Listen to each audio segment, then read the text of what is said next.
और सुनबी बहुत पुरान बहुत चर्चा थी और किछ अलग शौक हमरो राजेश जी के आवाज से हो रिकॉर्ड भेलिए और सुनबी बहुत सुंदर भगवती गति ना कि बाहर आईनी है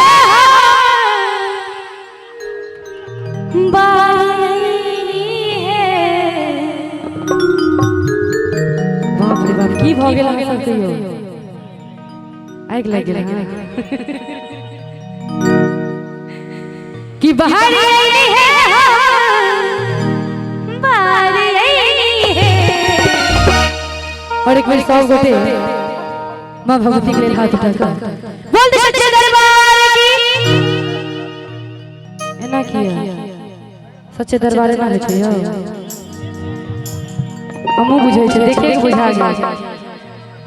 एक बेर जते गोटे से आगे से पीछे 100 गोटे बाबा हूं सब के सब गोटे मैया के नाम पर हाथ उठा बोल दे सच्चे दरबार की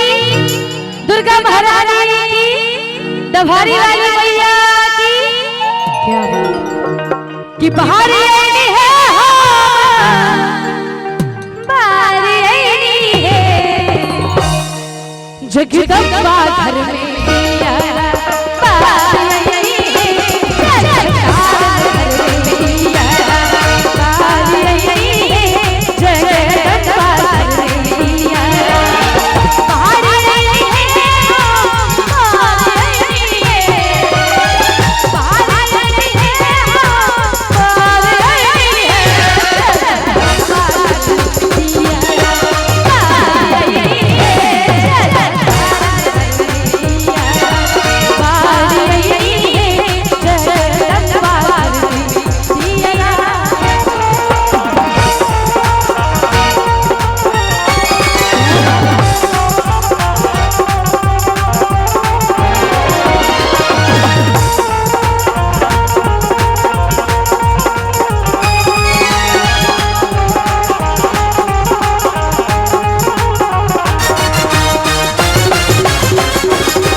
और हम सब के घर घर आयल छै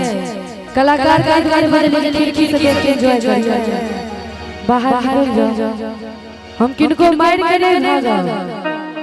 हम की बदमाश लग रहल छै देखे में बाहर निकल के कुर्सी खाली छै सब गोटा बैसू और मन लागे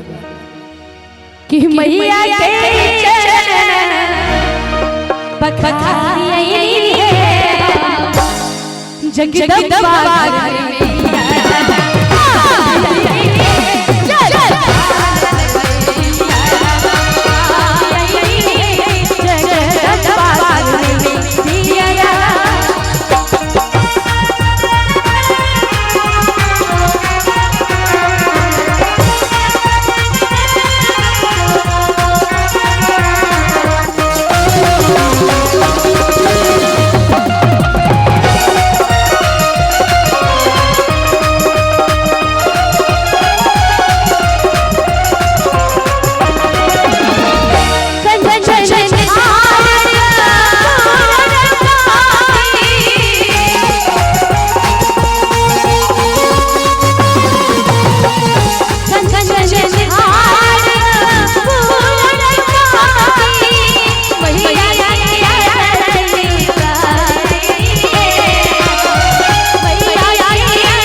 उतार